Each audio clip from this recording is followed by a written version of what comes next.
Qu'est-ce qui vous ferait envie? Un modèle de chaussure tout à fait unique ou bien un étui très personnel pour votre mobile? Une dent artificielle peut-être? Vous préférez une perceuse faite maison? Aujourd'hui, il est possible de fabriquer tous ces objets en un tour de main, grâce à l'imprimante 3D.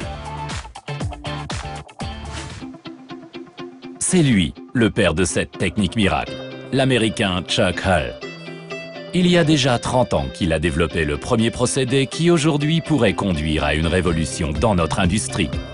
Car techniquement, les imprimantes 3D peuvent presque tout réaliser, même un buste miniature de l'inventeur en personne. Lorsque j'ai inventé l'imprimante 3D il y a plus de 30 ans, j'avais plein d'idées dans la tête, mais jamais je n'aurais imaginé que cette invention pourrait presque déclencher une révolution industrielle. Au départ, il s'agissait de trouver une solution à un problème pratique. En 1983, Chuck est designer. Il crée des prototypes, travaille avec des matières plastiques et la lumière UV, et cela l'énerve de devoir attendre si longtemps le premier prototype. À l'époque, les prototypes en plastique étaient une réelle chance, mais ça prenait des semaines, quelquefois même des mois, entre le moment où l'ingénieur avait fini son design et le premier prototype. Alors j'ai essayé de trouver une solution. J'ai fait des expériences pour essayer de trouver comment procéder à une impression 3D avec ce genre de matière et la lumière ultraviolette. Que des formes si sophistiquées et grandeur nature sortent aujourd'hui de l'imprimante, cela n'était pas prévisible au début. Le premier objet que Chuck Hull a imprimé était plutôt élémentaire, une œillère au service des opticiens. Ça a été une sorte de moment magique lorsque j'ai été capable de connecter le monde numérique au monde physique. Évidemment, je ne pouvais pas alors imaginer qu'on pourrait un jour fabriquer des choses comme celle-ci, aussi grandes et aussi complexes. Hull développe la stéréolithographie, un procédé d'impression pour petites séries et prototypes. À la base, un photopolymère, une matière plastique liquide sensible à la lumière. Il durcit sous l'effet de la lumière UV. Un laser grave alors la forme de l'objet.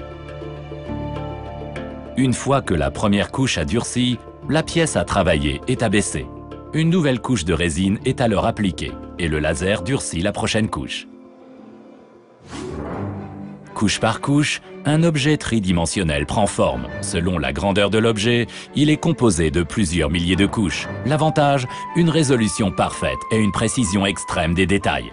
Les techniques d'impression 3D sont capables aujourd'hui de fabriquer à peu près tout. L'inventeur est même étonné de cette multitude. Ces personnages de divertissement sont très passionnants. Mais pour moi, les choses les plus importantes sont sans aucun doute quelques-unes des applications dans le domaine de la médecine, pour les techniques chirurgicales qui peuvent sauver des vies par exemple, ou pour les applications dentaires. Ce sont des domaines auxquels je n'aurais jamais pensé quand j'ai commencé l'impression 3D. C'est passionnant pour moi de voir toutes ces choses se développer. De la création du logiciel au projet sur ordinateur jusqu'à la production d'imprimantes et l'impression de produits, la société de Hull est leader aux États-Unis en matière de techniques d'impression 3D. Et bien qu'il aurait pu prendre sa retraite il y a déjà bien longtemps, l'inventeur continue toutes sortes d'activités. Il est vice-président et directeur technique de 3D Systems. Il possède plus de 60 brevets aux USA et 20 en Europe. C'est un domaine tellement intéressant. Je vais encore rester un petit peu. Je n'ai aucune envie de prendre ma retraite. Pour l'instant, Chuck Hull doit encore s'imprimer lui-même le trophée. Lui, le père de l'impression 3D, recevra-t-il le trophée original remis au lauréat du prix de l'inventeur européen, l'Oscar de la technologie, dans la catégorie pays non européens? Nous le saurons lors de la remise des prix à Berlin.